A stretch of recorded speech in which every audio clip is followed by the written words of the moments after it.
So hello guys, कैसे हैं आप लोग। Welcome to concept library. और आज का हमारा जो टॉपिक है वो है न्यू इकोनॉमिक पॉलिसी 1991। और मेरा नाम है नमन श्रीवास्तव और मैं आपके इस टॉपिक को आज डील करने वाला हूं। तो पहले मैं आपको ये चीज़ें क्लियर कर दूं कि हम किस हिसाब से चलेंगे। तो पहले इस लेक्चर में हम लोग बात करेंगे कि न्यू इकोनॉमिक पॉलिसी क्या था, कंडीशन इंडिया का कि इस वजह से वो आया, और क्या कॉजेस थे इकोनॉमिक क्राइसिस के, ये हम बात करेंगे। और साथ ही साथ क्या नीड थी इकोनॉमिक रिफॉर्म्स की, ये फिर किस तरीके से एनईपी आया और एनईपी में क्या क्या स्टेप्स लिए गए, इसके बारे में हम बात करेंगे। और सबसे ज़्यादा आज हम फोकस रहेगा लिबरलाइजेशन के ऊपर। तो चलिए स्टार्ट करते हैं। तो सबसे पहले जो हमारा टॉपिक रहेगा न्यू इकोनॉमिक पॉलिसी में, वो हमें ध्यान में सबसे ज़्यादा क्या रखना है कि जो भी बातें चलेंगी वो 3 वर्ड्स के आसपास घूमेंगी, जो कि है एलपीजी। ठीक है, ये लिक्विफाइड पेट्रोलियम गैस नहीं है, मैं पहले ही क्लियर कर दे रहा हूँ ये। तो ये 3 वर्ड्स के आसपास ये इकोनॉमिक पॉलिसी घूमती है, जिसका नाम है लिबरलाइजेशन, ठीक है, प्राइवेटाइजेशन एंड लास्ट ग्लोबलाइजेशन। तो हम इसके बारे में आगे आगे पढ़ेंगे। आज के लेक्चर में हम ज़्यादा फोकस लिबरलाइजेशन पे रखेंगे and then we will see further कि प्राइवेटाइजेशन और ग्लोबलाइजेशन क्या क्या है। तो चलिए पहले स्टार्ट करते हैं हम सबसे पहले कि क्या था इकोनॉमिक पॉलिसी को लाने की ज़रूरत और क्या क्या तरीके से इसका पहले हम इंट्रोडक्शन देखते हैं। तो चलिए स्टार्ट करते हैं। तो इंट्रोडक्शन पे आते हैं, इंट्रोडक्शन पे आते हैं, ठीक है। सो इंट्रोडक्शन की अगर बात की जाए तो 1991 के आसपास इंडिया एक बहुत ही खतरनाक इकोनॉमिक क्राइसिस के चपेट में आ गई थी, ठीक है। और इसमें जो सबसे ज़्यादा प्रॉब्लम क्या हुआ, जो दिक्कत ये आ गई थी कि एक्सटर्नल डेब्ट जो था वो कंट्री पे, मतलब इंडिया पे सबसे ज़्यादा बढ़ गया था, ठीक है। और यही कारण था कि जिसकी वजह से इकोनॉमिक क्राइसिस आई थी। तो अगर हम इंट्रोडक्शन में जब हम इसकी बात कर रहे हैं, तो अगर ये है हमारा इंडिया, मान लेते हैं, ठीक है, ये हमारा इंडिया है, ठीक है, ये हमारा इंडिया है। तो इंडिया का जो 1991 में जो सिचुएशन था वो ये था कि इकोनॉमिक क्राइसिस आ गई थी, इकोनॉमिक क्राइसिस आ गई थी, ठीक है। इकोनॉमिक क्राइसिस आने का कारण क्या था, वो था एक्सटर्नल डेब्ट का, एक्सटर्नल डेट का बढ़ जाना, ठीक है। इसी वजह से 1991 में इकोनॉमिक क्राइसिस आई थी और इंडिया की सिचुएशन काफ़ी बिगड़ गई थी। फिर गवर्नमेंट के पास इतने पैसे तक नहीं थे कि वो जो बोरोइंग्स पे करनी है वो पे कर सके, जो कि उसने अब्रॉड से ली हुई है, ठीक है। और जो फॉरेन एक्सचेंज रिजर्व्स थे वो भी खाली होने लगे थे, और जो भी फॉरेन एक्सचेंज के लिए पैसे लिए गए थे वो भी पे करने की क्षमता गवर्नमेंट के पास नहीं रह गई थी, क्योंकि एक्सटर्नल डेब्ट इतना ज़्यादा हो गया था, उसे पे करने की क्षमता होती है वो नहीं रह गई थी उनके पास। और अगर जो सबसे ज़्यादा जो हमें दिक्कत होता है कि हम लोग जनरली जो करते हैं वो पेट्रोल का इम्पोर्ट हम ज़्यादा करते हैं और भी अदर आइटम्स का हम इम्पोर्ट करते हैं। और उस समय पे इनका जो इम्पोर्ट था वो तक करने की हमारे पास क्षमता नहीं रह गई थी। मतलब इतना कम पैसा हमारे पास रह गया था कि जो इम्पोर्ट पेट्रोल इम्पोर्ट करना और भी जो इम्पोर्टेंट आइटम्स है उनको इम्पोर्ट करने की, मतलब कोई पैसा ही नहीं रह गया था। और आई थिंक जहाँ तक मुझे याद है कि सिर्फ 7 दिन तक के ही पैसे बच गए थे, 7 दिन तक इंपोर्ट करने तक की चीज़ों का पैसा बच गया था, और उसके बाद फिर कोई भी पैसा ऐसा नहीं था जो जिससे हम इंपोर्ट करके चीज़ों को मंगा सके, एसेंशियल चीज़ें जो भारत के लिए ज़रूरी थी।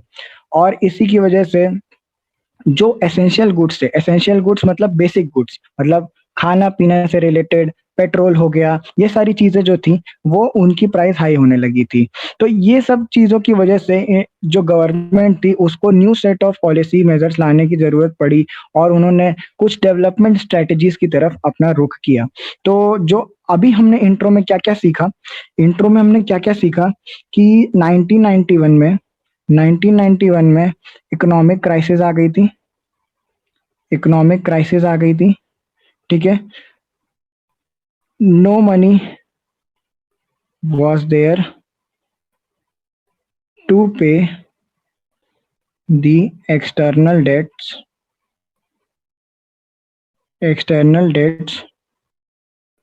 taken from abroad।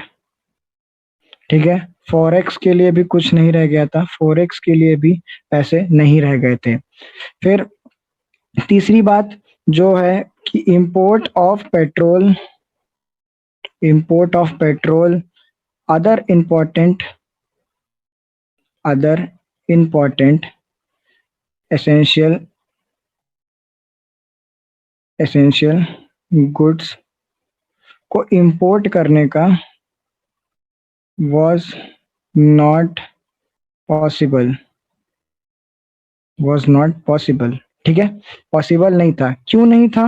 क्योंकि सफिशिएंट सफिशिएंट सफिशिएंट मनी नहीं था। सो ये इसकी वजह से क्या हुआ था, इसकी वजह से essential goods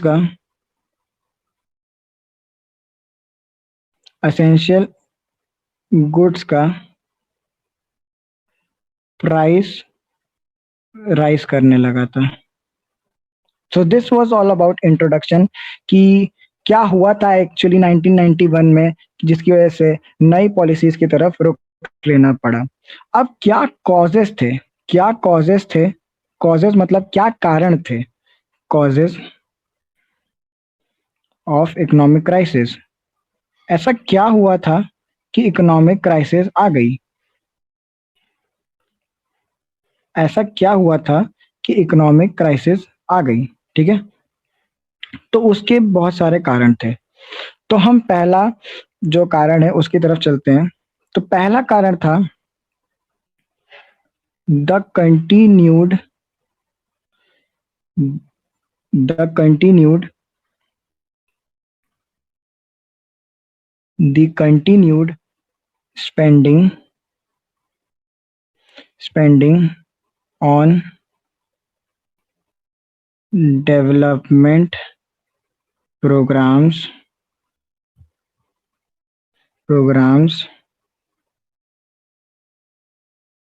of the government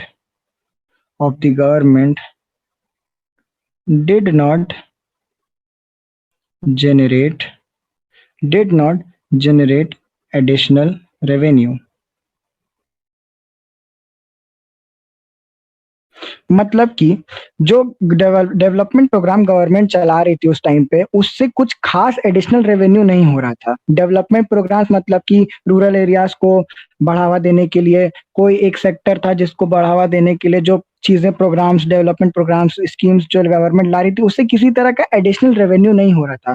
तो एक तरह से वो वेस्ट की तरह जा रहा था, डेवलपमेंट प्रोग्राम्स जो हो रहे थे गवर्नमेंट की तरफ से। तो इस वजह ये एक कारण था इकोनॉमिक क्राइसिस का। ठीक है, दूसरा जो कारण था कि not able not able to generate sufficient funds from internal sources, that is taxation. Taxation से जो जो एक बहुत बड़ा एक मतलब कह सकते हैं सोर्स है गवर्नमेंट के लिए फंड्स को जनरेट करने के लिए, वो वहां पे उस टाइम पे उससे उतने पैसे नहीं जनरेट हो पा रहे थे। ठीक है, और टैक्सेशन, जैसा कि हमें पता है कि उस टाइम पे लोग जिस हिसाब से अभी टेक्नोलॉजी है और टैक्स के लिए इतने सारे फीचर्स है और सरकार की जो मॉनिटरिंग है वो अब काफी अच्छी हो गई है, बट पहले में लोग टैक्स की चोरी करते थे, जिस वजह से generation of sufficient funds was not able to done. So that's why government को जो एक ये टैक्सेशन से पैसा आने वाले जो था वो नहीं आ पाया, जिसकी वजह से एक और ये कारण बन गया इकोनॉमिक क्राइसिस की वजह के लिए। ठीक है, देन एक्सपेंडिचर जो भी हो रहे थे, पहले लिख लेते हैं उसके बाद देखते हैं। Expenditure on areas like social sector social sector and defense do not provide immediate returns।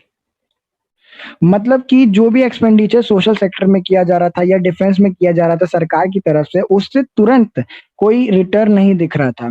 सो जो भी पैसा वहां पे यूटिलाइज किया जा रहा था, तो जो भी रेवेन्यू जो यूटिलाइज किया जा रहा था उसका एक हाईली इफेक्टिव मैनर में रिटर्न आना चाहिए था, बट वो नहीं आ पाया, जो कि गवर्नमेंट नहीं कर पाई। ठीक है, तो इस वजह से expenditure on areas like social sector या defence do not generate immediate returns. So what was the problem? So there was a need to utilize the rest of the revenue in a highly effective manner, which government failed to do so। मतलब कि जो भी उस time पे एक जो revenue government के पास था, उसको हाईली इफेक्टिव मैनर में चाहती अगर गवर्नमेंट तो कर सकती थी यूज। ठीक है, बट उसको वो यूज नहीं कर पाई, जहां पे गवर्नमेंट की एक लैकिंग दिखी और वो गवर्नमेंट फेल की इस चीज को करने से, और ये एक कारण बना इकोनॉमिक क्राइसिस के लिए। ठीक है, next point. Next point, public sector undertakings, PSUs. Public sector undertakings जो थी, पब्लिक सेक्टर अंडरटेकिंग्स क्या होती हैं? जो अंडरटेकिंग्स गवर्नमेंट मतलब टोटली हैंडल करती है। पब्लिक सेक्टर अंडरटेकिंग्स में जैसे आपका रेलवेज आ गया, या फिर जो भी जहां पे गवर्नमेंट का हिस्सा है, तो वो पब्लिक सेक्टर अंडरटेकिंग्स में आ गई थी। तो जो भी इनकम पब्लिक सेक्टर का अंडरटेकिंग की तरफ से was not enough money was generated, not enough money was generated. कहने का मतलब ये कि जो भी पीएसयूज थे, पब्लिक सेक्टर अंडरटेकिंग्स, वो इनफ मनी और इनकम नहीं जनरेट कर पा रहे थे, और वो जो हाई ग्रोइंग एक्सपेंडिचर सरकार का था उसको मीटअप नहीं कर पा रहे थे। सो दैट्स व्हाई पीएसयूज भी एक तरह से लॉस में जा रहे थे उस टाइम पे। ठीक है, फिर नेक्स्ट पॉइंट, फॉरेक्स। फॉरेक्स मतलब फॉरेन एक्सचेंज। फॉरेन एक्सचेंज जो था, उस बहुत ज्यादा लोन ले लिया था उस टाइम सरकार ने, भारत के बाहर से, मतलब अब्रॉड से बहुत सारी अदर कंट्री से लोन ले लिया था, इंटरनेशनल फाइनेंशियल इंस्टीट्यूशन से बहुत सारा ले लिया था, जिसको वो रीपे भी नहीं कर पा रहे थे, और जिस पर्पज से लिया गया था उस चीज के लिए वो कंजम्पशन भी नहीं हो पा रहा था। तो फॉरेक्स बढ़ता चला जा रहा था, और रीपेमेंट की जो कैपेसिटी थी, रीपेमेंट नहीं हो पा रहा था, रीपेमेंट नहीं हो पा रहा था। ठीक है, रीपेमेंट नहीं हो पा रहा था, तो फॉरेक्स बढ़ता गया, अब्रॉड से पैसा लेते चले जा रहे थे, बट स्पेंडिंग जो होनी चाहिए थी जिस एरियाज में, वहां हो नहीं पा रही थी, और रीपेमेंट भी नहीं हो पा रहा था। तो ये सब कारण थे जो कि कॉजेज ऑफ इकोनॉमिक क्राइसिस में काउंट होंगे। नेक्स्ट पॉइंट पे चलते हैं अब। आई होप आप लोग को ये समझ में आ गया होगा। नेक्स्ट पॉइंट पे चलते हैं। नेक्स्ट पॉइंट पे चलते हैं कि आखिर ऐसी क्या जरूरत थी इन इकोनॉमिक रिफॉर्म्स को लाने की। तो हमने कॉजेज देखे, हमने ये तक देख लिया था सिचुएशन की भारत में इतना पैसा भी नहीं था कि वो 7 दिन तक अपने देश के लोगों को खाना खिला सके या फिर एसेंशियल गुड्स प्रोवाइड करा सके। तो क्या जरूरत थी? तो इस वजह से जरूरत थी, तो need for economic reforms, need for economic reforms. तो जो ये सिचुएशन हो गई थी, ये काफी अलार्मिंग सिचुएशन हो गई थी। इंडिया का जो फॉरेन रिजर्व था वो बेसिकली मतलब 2 हफ्ते या 1 हफ्ते तक की इंपोर्ट करने के लिए ही बस पैसा रह गया था, और नए लोन अवेलेबल नहीं थे। एनआरआईज जो पैसा इन्वेस्ट किए हुए थे भारत में, वो भी अपना पैसा विड्रॉ कर रहे थे, जस्ट बिकॉज कि वो कॉन्फिडेंस लूज कर रहे थे गवर्नमेंट के और इंडिया के ऊपर। तो उन्हें लगा कि उनका कहीं पैसा ना डूब जाए, तो इंटरनेशनल इन्वेस्टर सभी लोग ने अपना पैसा वापस लेना स्टार्ट कर दिया, जिसकी वजह से वहां पे इंडियन इकोनॉमी पूरी तरह से ध्वस्त हो गई। और यही जरूरत थी कि अगर अभी कोई इकोनॉमिक रिफॉर्म्स पे नहीं लिया गया, कोई इकोनॉमिक डिसीजन नहीं लिया गया, तो बहुत दिक्कत हो जाएगी। तो रीजंस क्या थे कि नीड फॉर इकोनॉमिक रिफॉर्म्स? तो उसके जो कारण थे कि क्यों ये इकोनॉमिक रिफॉर्म्स लाया गया, तो पहला कारण ये था कि increasing fiscal deficit,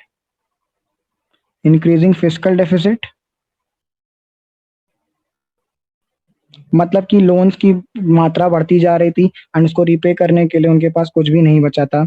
adverse balance of payments, adverse BOP मतलब balance of payments, balance of payments, balance of payments, ठीक है। एडवर्स बीओपी थी, बैलेंस ऑफ पेमेंट्स मतलब कि हमारे जितनी इनकम जनरेट होनी चाहिए थी, मतलब revenue is equals to expenditure अगर आ जाता है तो हम मान लेते हैं कि वो बीओपी पे है।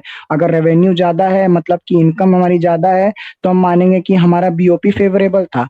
बट अगर वही नीचे रहता है मतलब कि एक्सपेंडिचर ज्यादा है और इनकम कम है तो वो बीओपी अनफेवरेबल था। और वही सिचुएशन थी कि एडवर्स बैलेंस ऑफ पेमेंट्स का मतलब कि एक्सपेंडिचर इतना ज्यादा हो गया था और इनकम की सूत्र मतलब एक तरह से कह सकते हैं कि एकदम नाम मात्र हो गए थे, ठीक है।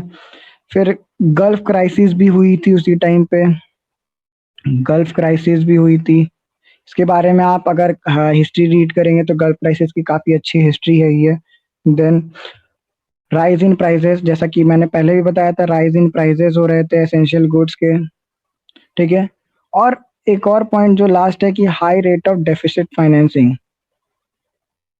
High rate of deficit financing, पैसा उठाने के लिए कहीं से पैसा ही नहीं बचा था, no new areas to take out the loan and ये सारी प्रॉब्लम्स थी। तो ये नीड्स थी, इनको दूर करना था और इसी के लिए इकोनॉमिक रिफॉर्म्स का आना बहुत जरूरी था। तो आई थिंक आप लोग को ये समझ में आ गया होगा। तो अब चलते हैं इमरजेंस पे। इमरजेंस मतलब इमरजेंस ऑफ NEP 1991। यहाँ पे आया, यहाँ पे आया इकोनॉमिक पॉलिसी 1991, जिसको न्यू इकोनॉमिक पॉलिसी कहा जाता है। Emergence of new economic policy यहाँ पे हुआ। तो अब यहाँ की स्टोरी कुछ ऐसी थी कि जब इंडिया को बहुत ज्यादा दिक्कतें आ रही थी तो इंडिया ने फाइनली अप्रोच किया दो जाने माने रिकॉग्नाइज्ड फाइनेंशियल इंस्टीट्यूशंस को, जिसमें पहला नाम था वर्ल्ड बैंक का, और उसी का एक हिस्सा IMF, उसी का एक हिस्सा IMF। उनसे लोन की मांग की इंडिया ने लोन की मांग की, और यहाँ पे उनको 7 मिलियन डॉलर 7 मिलियन डॉलर का लोन मिला इस for to manage the crisis. मतलब कि जो क्राइसिस हो रही थी उसको मैनेज करने के लिए वर्ल्ड बैंक और इंटरनेशनल मॉनेटरी फंड की तरफ से आपको मतलब इंडिया को पैसे मिले। और जैसा कि हम जानते हैं कि international bank for reconstruction and development के नाम से ये जाने जाते हैं। जैसे कि कहीं पे अगर कोई तरह की दिक्कत आ जाती है किसी देश में तो हर देश एक गुहार लगाता है वर्ल्ड बैंक और इंटरनेशनल मॉनेटरी फंड में पैसे के लिए। तो इंडिया ने भी वैसा ही कुछ किया और इंडिया को 7 मिलियन डॉलर रुपीस मिले, ठीक है। एंड उसके बाद फिर इंटरनेशनल एजेंसीज जो थी वहां पे बहुत सारा चेंजेस लाया गया, ठीक है। बहुत सारे रिस्ट्रिक्शंस हटाए गए, प्राइवेट सेक्टर को बढ़ावा देने का स्टार्ट किया गया। जितने भी ट्रेड रिस्ट्रिक्शंस थे इंडिया और फॉरेन को, उसको हटाने की कोशिश की गई। और इंडिया ने अनाउंस की new economic policy with a range of new economic reforms, मतलब इतने सारे अच्छे अच्छे इकोनॉमिक रिफॉर्म्स थे। और इसको एक मोर कॉम्पिटिटिव एनवायरनमेंट बनाने की कोशिश की गई, क्योंकि पहले इंडिया में इतनी छूट नहीं थी, बहुत ही रिस्ट्रिक्टिव टाइप ऑफ इकोनॉमी थी और इसको अब लिबरल बनाने का समय आ गया था क्योंकि पैसे की कमी हो गई थी। और IMF और वर्ल्ड बैंक ने कुछ बातें रखी थी इंडिया के सामने और इंडिया को एग्री करना पड़ा वर्ल्ड बैंक और IMF की जो थी कि IMF ने बोला कि आप जो भी मतलब इकोनॉमी है उसको थोड़ा सा लिबरल बनाइए और इकोनॉमी को थोड़ा सा रिस्ट्रिक्शंस रिमूव कीजिए प्राइवेट सेक्टर को। तो ये सारी बातें इंडिया को माननी पड़ी क्योंकि उनके सामने लोन था और उन्हें लोन चाहिए था, वरना यहाँ पे कोई भी सिचुएशन नहीं थी जीने के लिए। तो एक इंडिया को ये सारी बातें माननी पड़ी और फिर उसके बाद जो एक रिस्ट्रिक्टिव टाइप ऑफ इकोनॉमी थी वो लिबरल इकोनॉमी की तरफ बढ़ना स्टार्ट हुई। और फिर उसके बाद इमरजेंस हुआ तीन चीजों का जिसका मैंने शुरुआत में ही नाम लिया था, liberalisation, privatisation and globalisation. Globalisation, इनके बारे में हम आगे पढ़ेंगे, अभी छोटे-छोटे देख लेते हैं। लिबरल मतलब इकोनॉमी को लिबरल बनाया गया, जो रिस्ट्रिक्शंस थे वो हटाने की कोशिश की, प्राइवेट सेक्टर को बढ़ावा दिया गया, डिसइन्वेस्टमेंट किया गया। और ग्लोबलाइजेशन का मतलब था कि अपने जो इंडिया था उसके प्रोडक्ट्स को, डोमेस्टिक प्रोडक्ट्स को बाहर की तरफ करना, और इकोनॉमीज के बाहर की इकोनॉमीज को इंडिया की इकोनॉमीज के साथ जोड़ना। तो ये तीनों बातों के तहत न्यू इकोनॉमिक पॉलिसी घूमी। और अब हम सबसे पहले बात करेंगे आज के लास्ट पॉइंट पे, जो कि है लिबरलाइजेशन, एंड नेक्स्ट क्लासेस में फिर हम प्राइवेटाइजेशन और ग्लोबलाइजेशन के बारे में बात करेंगे। तो चलिए लिबरलाइजेशन देखते हैं सबसे पहले।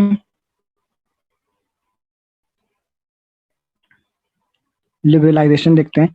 तो लिबरलाइजेशन क्यों आया? तो लिबरलाइजेशन इसलिए आया क्योंकि इकोनॉमी बहुत रिस्ट्रिक्ट थी, और लिबरल मतलब ही होता है चीजों को थोड़ा आसान करना, जो रिस्ट्रिक्टिव चीजें हैं, थोड़ा जो टफनेस थी, जो रिजिडनेस थी, उसको कम करना, रिजिड नेचर को कम करना। तो लिबरलाइजेशन वर्ड इसी से आया, लिबरल बनाना, लिबरल मतलब आसान करना थोड़ा। तो लिबरलाइजेशन वाज इंट्रोड्यूस्ड, लिबरलाइजेशन किस लिए आया था? To put to put an end to the restrictions and open various sectors of economy। जो भी रिस्ट्रिक्शंस थे उनको हटाया जाए और ओपन किया जाए सेक्टर, वेरियस सेक्टर्स को ओपन किया जाए इकोनॉमी में। ये था सेकंड। क्या क्या ऑब्जेक्टिव्स थे लिबरलाइजेशन के? तो आइए ऑब्जेक्टिव्स की तरफ थोड़ा सा देखते हैं। तो what were the objectives of liberalisation? Objectives of liberalisation, liberalisation के कुछ ऑब्जेक्टिव्स थे। तो पहला था टू इंक्रीज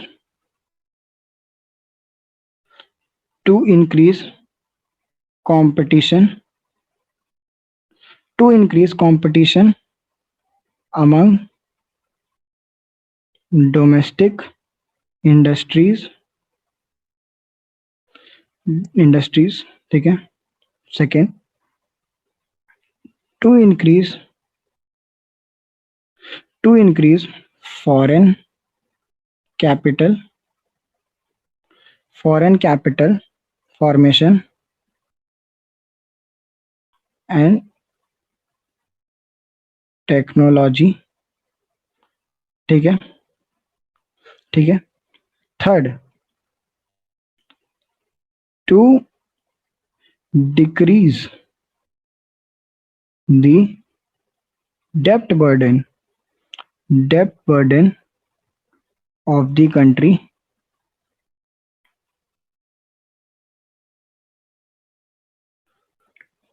चौथा,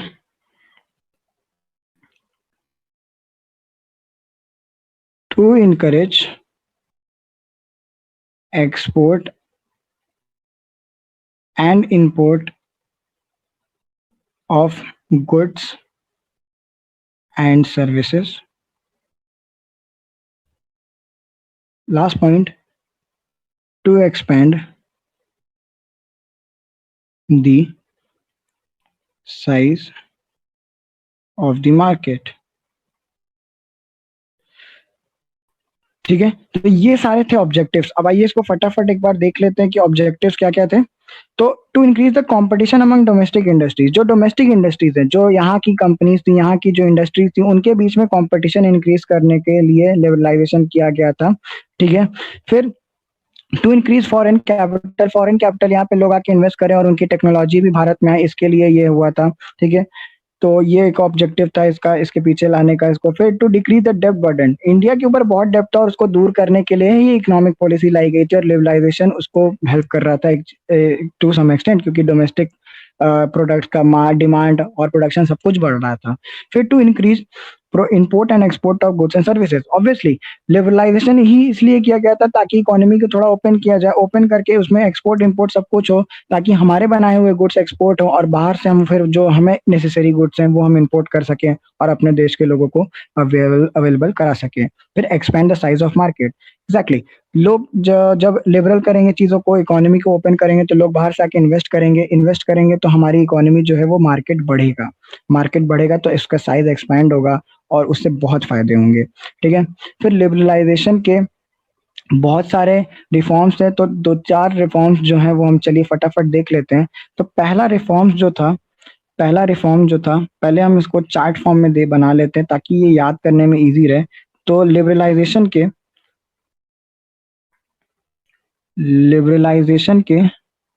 ठीक है, लिबरलाइजेशन के 5 रिफॉर्म्स थे। ठीक है। पहला पहला क्या है? इकोनॉमिक इकोनॉमिक या कह सकते हैं industrial reforms.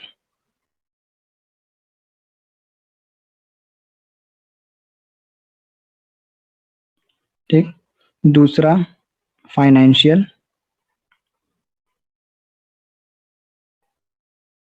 Financial sector reforms. ठीक है। तीसरा टैक्स या फिस्कल रिफॉर्म्स। ठीक है। चौथा फॉरेक्स फॉरेक्स मतलब फॉरेन एक्सचेंज रिफॉर्म्स। और एक लास्ट था trade and trade and investment reforms. ठीक है। तो चलिए बारी बारी फटाफट इसको देख लेते हैं। तो पहले हम चलते हैं economic economic and industrial reforms. Economic and industrial reforms. तो इंडस्ट्रियल सेक्टर में डीरेगुलेशन लाया गया। डीरेगुलेशन क्या, किस सेक्टर्स में? तो पहला था abolition of industrial licensing licensing. ठीक है। Abolition of industrial licensing. ठीक है। तो पहले क्या था कि इंडस्ट्रीज अगर आपको सेटअप करनी है तो उसके लिए लाइसेंस लेना पड़ता था गवर्नमेंट से, और इसी चक्कर में कई लोग नहीं करवाते थे, एंड कई लोग इसका खर्चा नहीं पे ऑफ कर सकते थे, तो इसलिए वो एबोलिशन लाया गया कि इंडस्ट्रियल लाइसेंसिंग जो है वो कई सेक्टर्स में हटा दिया गया। जो चीज पहले कंपलसरी था उसको अब हटा दिया गया। और अभी प्रिवेलेंटली जो 1991 में यूज करा जा रहा था कि जो अलग सेक्टर से उनके आपने रिफॉर्म्स मतलब जो एबोलिशन था हटा मतलब एबोलिशन कर दिया था इंडस्ट्रियल लाइसेंसिंग का।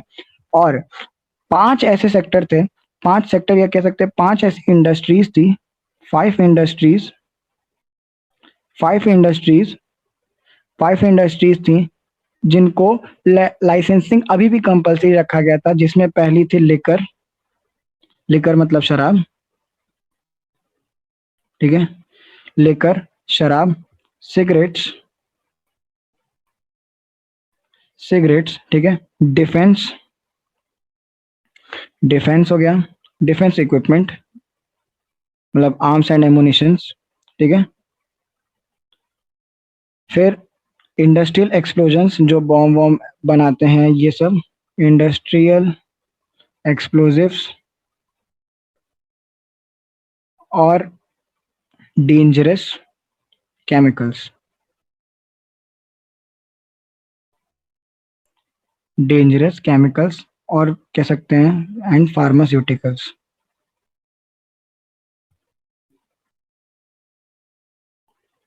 ठीक है। तो सारी इंडस्ट्रीज पे हटा दिया गया था लाइसेंसिंग वाला फंडा, बट ये जो 5 इंडस्ट्रीज थी इन पे अभी भी ये चालू रहेगा और मतलब है और रहेगा भी आगे। तो ये चीजें करा गया था और लाइसेंसिंग इन लोग के लिए हटा दी गई थी, और बाकी इन 5 के लिए अभी भी ये चल रहा है। ठीक है। फिर कॉन्ट्रैक्शन ऑफ पब्लिक सेक्टर।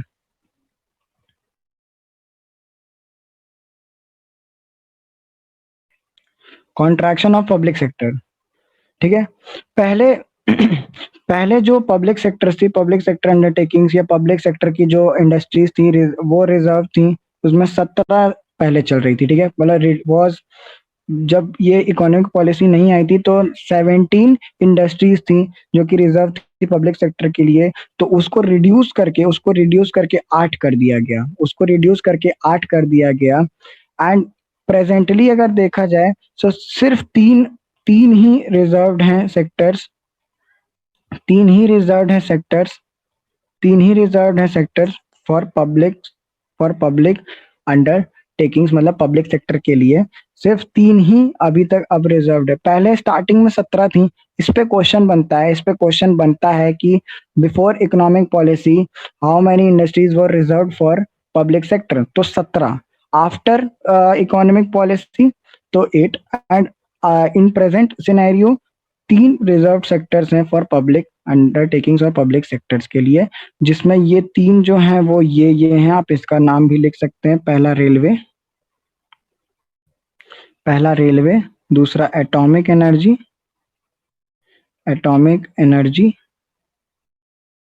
और एक लास्ट डिफेंस। रेलवेज अभी भी गवर्नमेंट के हाथ में, एटॉमिक एनर्जी भी गवर्नमेंट के हाथ में और डिफेंस भी अभी गवर्नमेंट के ही हाथ में है, ठीक है। नेक्स्ट पॉइंट चलते हैं।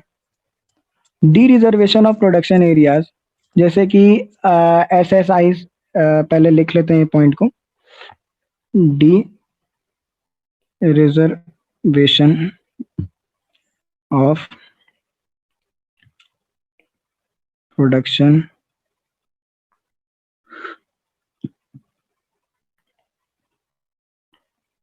ठीक है। सो पहले जो प्रोडक्शन था वॉज अर्लियर जो था वो पहले रिजर्व था स्मॉल स्केल इंडस्ट्रीज के लिए, तो उसको डी रिजर्व कर दिया जाएगा। कुछ खास पॉइंट नहीं है, बस इतनी सी बात है कि जो प्रोडक्शन एरियाज थे वो पहले रिजर्व थे स्मॉल स्केल इंडस्ट्रीज के लिए, बट अब उसको डी रिजर्व कर दिया गया था, ठीक है। बस इतनी सी बात है। नेक्स्ट पॉइंट है आपका एक्सपेंशन ऑफ प्रोडक्शन कैपेसिटी, ठीक है। एक्सपेंशन ऑफ प्रोडक्शन कैपेसिटी, जो प्रोड्यूसर थे उनको बोला गया कि आप अपनी प्रोडक्शन कैपेसिटी को बढ़ाएं as per the market demand, और क्योंकि नीड फॉर लाइसेंसिंग जो थी वो एबॉलिश कर दी गई थी, इसीलिए कि जो प्रोड्यूसर इंटरेस्टेड है वो लोग भी आए और यहाँ पे प्रोडक्शन करके वो प्रोडक्शन जो डिमांड है उसको फुलफिल करें सप्लाई करके। और इसी चक्कर में लाइसेंसिंग हटाई गई थी, और इससे क्या हुआ, एक्सपेंशन ऑफ प्रोडक्शन कैपेसिटी हुआ, जो कि इस रिफॉर्म में जुड़ा हुआ था। फिर एक और था फ्रीडम टू इंपोर्ट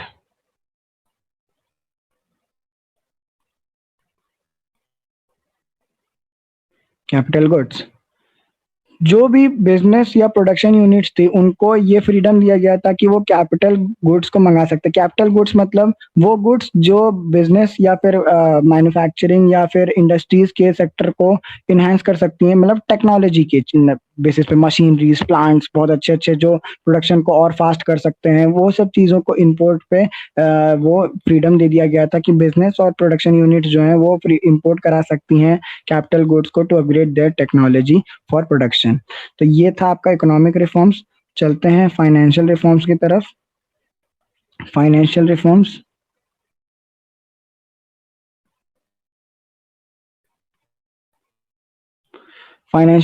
नाम से ही पता चल रहा है कि ये फाइनेंशियल सेक्टर से रिलेटेड है। तो इसमें जो था पहला पॉइंट जो है वो ये था कि जो SLR होता है, SLR मतलब स्टैट्यूटरी लिक्विडिटी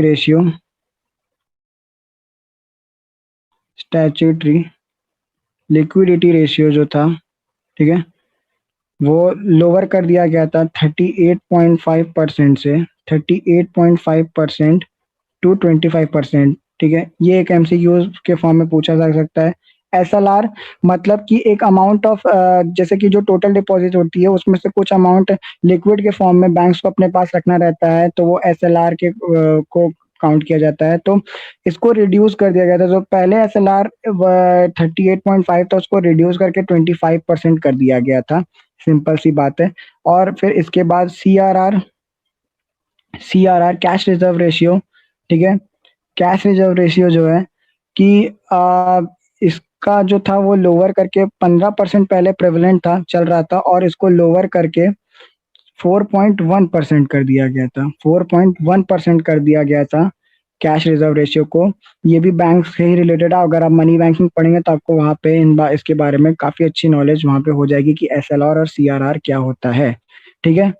फिर न्यू प्राइवेट सेक्टर बैंक्स, मतलब प्राइवेट सेक्टर बैंक्स को यहाँ पे इमरजेंस मिला था कि वो भी अपने बैंक सेटअप कर सकते हैं, तो प्राइवेट सेक्टर बैंक्स का इमरजेंस हुआ था यहाँ पे, ठीक है। ठीक है, न्यू प्राइवेट सेक्टर बैंक्स आ गए थे बैंकिंग सेक्टर में प्राइवेट सेक्टर की तरफ से, और इसने बहुत अच्छा कंपटीशन बढ़ाया, और सर्विस जो कंज्यूमर्स को मिलनी थी उसका भी बढ़ावा हुआ यहाँ पे, जिससे लोगों को फैसिलिटेट किया गया बाय प्राइवेट सेक्टर की, क्योंकि हमें पता है कि प्राइवेट सेक्टर की services much are much better than public. और उस समय जब प्राइवेट सेक्टर का आया तो वो कंपटीशन गेन कर रहा, मतलब कंपटीशन दे रहा था पब्लिक सेक्टर बैंक्स को, क्योंकि पब्लिक सेक्टर की टेक्नोलॉजी और सर्विसेज उतनी अच्छी नहीं थी, और इस वजह से पब्लिक सेक्टर अंडरटेकिंग्स को भी अपना लेवल बढ़ाना पड़ रहा था, क्योंकि प्राइवेट सेक्टर एक अलग ही लेवल पे काम कर रहा था, ठीक है। फिर जो आरबीआई का रोल था, पहले आरबीआई जो था वो रेगुलेटर की तरह काम करता था। रेगुलेटर की तरह काम करता, मतलब वो हर चीज को रेगुलेट करता था। अब वो फैसिलिटेटर हो गया था, मतलब चीजें प्रोवाइड कराना, फंड्स, ये सब चीजों से रिलेटेड। तो आरबीआई पहले रेगुलेटर की तरह काम करता था, but after the economic reforms में, फाइनेंशियल वाले में, वो फैसिलिटेटर की तरह होने लगा था, ठीक है। फिर इंटरेस्ट रेट्स जो थे, डीरेगुलेशन हो गया था। डीरेगुलेशन हो गया था डीरेगुलेशन हो गया था इंटरेस्ट रेट्स का। बट जो बैंक अकाउंट्स थे, जैसे कि सेविंग्स अकाउंट्स बैंक्स जो थे, वो नहीं हुआ था, मतलब कि एक लेवल पे सरकार कुछ इंटरेस्ट सेट सेट कर दे सकती थी, बट सेविंग्स अकाउंट्स जो था बैंक का या बैंक के ऊपर, वो इंडिपेंडेंट छोड़ दिया गया था कि वो अपने इंटरेस्ट अपने हिसाब से ले सकते हैं, ठीक है। देन ये खत्म होता है आपका फाइनेंशियल रिफॉर्म्स। चलते हैं थर्ड, टैक्स, या कह सकते हैं फिस्कल रिफॉर्म्स। टैक्स या फिस्कल रिफॉर्म्स, टैक्स या फिस्कल रिफॉर्म्स हम क्या समझते हैं कि टैक्स रिफॉर्म्स जो थे वो कंसर्न थे गवर्नमेंट को टैक्सेशन मतलब मिले, पब्लिक एक्सपेंडिचर की कुछ ऐसी पॉलिसीज बनाई जाए जिससे वो मतलब पैसा आ सके। तो अगर हम सिर्फ अगर फिस्कल पॉलिसी का मतलब समझे तो इसको एक डेफिनेशन में अगर क्रिएट करना चाहें तो ये है कि टैक्स रिफॉर्म जो कंसर्न होते हैं, रिफॉर्म्स जो कि गवर्नमेंट को टैक्सेशन की तरफ लेके जाएं, और पब्लिक एक्सपेंडिचर पॉलिसीज, तो इन दोनों को मिला के कलेक्टिवली बोला जाता है फिस्कल पॉलिसी, ठीक है। Tax reforms are concerned with the reforms in the government taxations and public expenditure policies which are collectively known as fiscal policy। मतलब गवर्नमेंट टैक्सेशन और पब्लिक एक्सपेंडिचर पॉलिसीज को कलेक्टिवली फिस्कल पॉलिसी बोला जाता है। फिर 1991 में बहुत सारा रिडक्शन हुआ था, कंटिन्यूअस रिडक्शन चल रहा था टैक्स में और इंडिविजुअल इनकम्स में, और जो इनकम टैक्स के जो रेट्स थे वो बहुत हाई लग रहे थे। तो उस वजह से टैक्स के अंदर भी बहुत सारे चेंजेस लाए गए थे, टैक्स रिफॉर्म्स में चेंजेस लाए गए थे, और जो फिस्कल रिफॉर्म्स थे उसको सिंप्लीफाई किया गया था, टैक्स स्ट्रक्चर को लोअर किया गया था, रेट्स ऑफ टैक्सेशन को, जिससे टैक्स इवेजन जो है वो ना हो और गवर्नमेंट की इंक्रीज जो रेवेन्यू है वो इंक्रीज हो। सिंपल सिंपल फंडा एकदम। तो टैक्स फिस्कल रिफॉर्म्स में हमें तीन बातें जाननी है कि फिस्कल पॉलिसी जो होती है वो दो चीजों से मिलके बनी रहती है। फिस्कल पॉलिसी जो रहती है वो दो चीजों से मिलके बनी रहती है। पहला पहला पहला है गवर्नमेंट टैक्सेशन,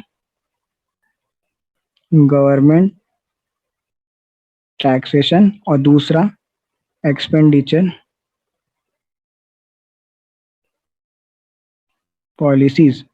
इसको मिला के फिस्कल पॉलिसी होता है। फिर 1991 में टैक्स रेट्स काफ़ी हाई थे, तो उनको लो किया गया टैक्स रेट्स को, जिससे टैक्स की जो चोरी हो रही थी, टैक्स इवेजन को कम किया जा सके और increase the revenue revenue of of government government के रेवेन्यू को बढ़ाया जा सके। ठीक है, तो this was all about tax fiscal reforms, tax या फिस्कल रिफॉर्म्स। चौथा था आपका forex reforms. Forex reforms forex reforms था, तो जो फॉरेन एक्सचेंज रिफॉर्म्स कह सकते हैं या एक्सटर्नल सेक्टर रिफॉर्म्स भी इसको कहा जा सकता है, जिसमें हम ज़्यादातर फॉरेक्स की बात कर रहे थे या फॉरेन ट्रेड। तो उसमें क्या हुआ था कि डीवैल्यूएशन ऑफ रुपी पहली बार हुआ था। डीवैल्यूएशन ऑफ रुपी हुआ था 1991 में। यहाँ पे एक बहुत बढ़िया क्वेश्चन आ सकता है कि डीवैल्यूएशन ऑफ रुपी कब हुआ था। तो डीवैल्यूएशन हुआ था 1991 में एक बार। डिवैल्यूएशन और इम्प्लाइज मतलब कि जो वैल्यू ऑफ रुपी है वो फॉरेन करेंसी के कंपैरिजन में गिर गई थी। तो 1991 में रुपी जो था वो डीवैल्यूड हुआ था और हमारी कंट्री में एक्सपोर्ट को इंक्रीज कर रहा था। मतलब कि 1991 में the rupee was devalued to increase our country's export, मतलब कि हम एक्सपोर्ट कर सके ज़्यादा और इंपोर्ट को डिस्करेज किया जाए। ठीक है, तो इसलिए डिवैल्यूएशन ऑफ रुपी हुआ था। तो पहला बात जो था वो था कि डिवैल्यूएशन ऑफ रुपी हुआ था। डिवैल्यूएशन ऑफ रुपी हुआ था। ठीक है, डिवैल्यूएशन ऑफ रुपी हुआ था 1991 में। ये किया गया था कि ताकि क्या हो सके, जो एक्सपोर्ट है उसको बढ़ाया जा सके, कंट्री के एक्सपोर्ट को बढ़ाया जा सके एंड जो इंपोर्ट है उसको डिक्रीज किया जा सके। ठीक है, फिर दूसरा पॉइंट था अदर मेजर्स जो थे वो लिए गए थे इसके अंदर। अदर मेजर्स अदर मेजर्स जो थे वो लिए गए थे ये कि इंपोर्ट कोटा को एबॉलिश किया गया था। इंपोर्ट कोटा को एबॉलिश किया गया था। पॉलिसी ऑफ इंपोर्ट लाइसेंसिंग को ऑलमोस्ट स्क्रैप कर दिया गया था, मतलब कि वो एक तरह से बंद हो गया था। फिर इंपोर्ट ड्यूटी जो थी उसको रिड्यूस किया गया था। एक्सपोर्ट ड्यूटी जो थी वो कम्प्लीटली विड्रॉ कर ली गई थी। तो ये सारे मेजर्स लिए गए थे फॉरेक्स वाले में। एंड फिफ्थ वाला लास्ट जो है आज का, ये कि trade and investment policy reforms. Trade and policy reforms ये एक एक्सटर्नल टॉपिक है, मतलब इसको ज़्यादा इंपॉर्टेंस देने की ज़रूरत नहीं है, बट हाँ जानना ज़रूरी है कि जो लिबरलाइजेशन हुआ था ट्रेड और इन्वेस्टमेंट में वो ये था कि इंक्रीज करे इंटरनेशनल कॉम्पिटिटिवनेस हमारे इंडस्ट्रियल प्रोडक्शन में, और फॉरेन जो लोग हैं वो आके इन्वेस्टमेंट करें हमारी और हमारी इकोनॉमी में टेक्नोलॉजी आए। बस इतनी सी बात थी कि ट्रेड को बढ़ावा दिया गया था, फॉरेन ट्रेड को बढ़ावा दिया गया था, फॉरेन कॉम्पिटिटर्स को यहाँ पे इनवाइट करने की बात हुई थी, कॉम्पिटिटर्स को यहाँ पे लाने के लिए, ताकि हम क्या बढ़े, हमारे बीच में कंपटीशन बढ़े। फिर उस उनके आने से हमें क्या फ़ायदा होगा, टेक्नोलॉजी आएगी यहाँ पे जिससे हमारी इकोनॉमी ग्रो करेगी। बस इतना सा फंडा था। तो आपको जहाँ-जहाँ एमसीक्यूज़ बन सकते हैं एक बार वो देख लिया जाए। तो जो आपसे पहले पूछा जा सकता है कि इकोनॉमिक पॉलिसी कब आई थी, तो इकोनॉमिक पॉलिसी आपकी 1991 में आई थी। उसमें 3 क्या मेन बातें थी, तो आपके लिबरलाइजेशन, प्राइवेटाइजेशन एंड ग्लोबलाइजेशन थी। ठीक है, फिर क्या एनईपी में कितना पैसा लिए मिला था, तो $7 मिलियन मिला था। कौन सी दो बैंक्स ने या इंस्टीट्यूशन ने प्रोवाइड किया था, तो वो वर्ल्ड बैंक और इंटरनेशनल मॉनेटरी फंड में दिया था। ठीक है, फिर ये कह सकते हैं, फिर इकोनॉमी अगर लिबरलाइजेशन की बात करें तो लिबरलाइजेशन में जो कॉन्ट्रैक्शन ऑफ पब्लिक सेक्टर हुआ था तो उसमें सबसे पहले 17 थी पब्लिक सेक्टर अंडरटेकिंग्स, फिर उसको डिक्रीज करके 8 कर दिया गया था और अभी प्रेजेंट में 3 है। 5 ऐसी जगह जहाँ पे लाइसेंसिंग अभी भी प्रेवेलेंट है, तो वो है आपके liquor, cigarette, defence equipment, industrial explosive, dangerous chemicals and pharmaceuticals. तो इस पे भी क्वेश्चन पूछा जा सकता है। फिर सीआरआर और ये तो नहीं पूछेंगे वो। ठीक है, so this was all about कि क्या नीड थी, कैसे न्यू इकोनॉमिक पॉलिसी आया और लिबरलाइजेशन क्या था। नेक्स्ट क्लास में हम देखेंगे कि प्राइवेटाइजेशन और ग्लोबलाइजेशन क्या था, एंड उसी के साथ हमारा एनईपी फिर खत्म हो जाएगा। So thank you so much, और प्लीज चैनल को सब्सक्राइब कीजिए, कॉन्सेप्ट लाइब्रेरी को, ये वीडियो को शेयर कीजिए जो लोग इस पेपर के इन टॉपिक्स को प्रिपेयर कर रहे हैं और इन पेपर्स के लिए प्रिपेयर कर रहे हैं। And thank you so much, and stay tuned for the next video. Bye bye, thank you so much.